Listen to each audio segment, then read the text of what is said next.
Oman উপকূলের lima অঞ্চলে এক ভয়াবহ ড্রোন হামলায় ডুবে গেছে বাণিজ্যিক জাহাজ এমএসভি হাজালি।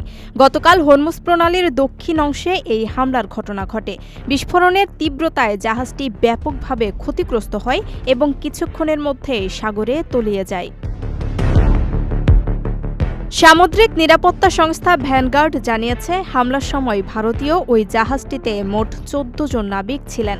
ওমান কর্তৃপক্ষের দ্রুত ও সাহসিকতাপূর্ণ উদ্ধার অভিযানের ফলে প্রাণহানির হাত থেকে রক্ষা পেয়েছেন জাহাজে থাকা সকল আরোহী। উদ্ধারকৃত সকল নাবিক বর্তমানে নিরাপদে রয়েছেন। পরবর্তীতে ভারতের পররাষ্ট্র মন্ত্রণালয় এই ঘটনায় তীব্র নিন্দা জানিয়ে একে অগ্রহণযোগ্য বলে অভিহিত করেছেন। দেশটি জানিয়েছে, বাণিজ্যিক জাহাজ ও বেসামরিক নাবিকদের লক্ষ্যবস্তু করা আন্তর্জাতিক সমুদ্র আইনের পরিপন্থী।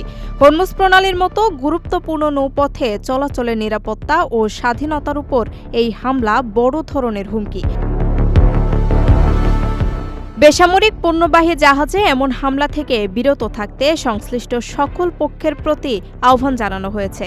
এই ঘটনায় মধ্যপ্রাচ্যের সামুদ্রিক অঞ্চলে নতুন করে নিরাপত্তা উদ্বেগ তৈরি হয়েছে।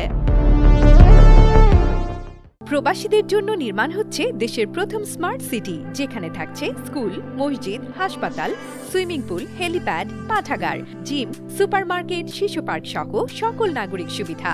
মাত্র ৩০ লাখ টাকা বিনিয়োগে মিলছে আকর্ষণীয় ফ্ল্যাট। প্লাটিনাম ইনভেস্টরদের জন্য ঢাকা বিমানবন্দরে ভিআইপি প্রোটোকল সুবিধা। বিস্তারিত জানতে যোগাযোগ করুন স্ক্রিনে দেয়া হোয়াটসঅ্যাপ অথবা ইমো নাম্বারে।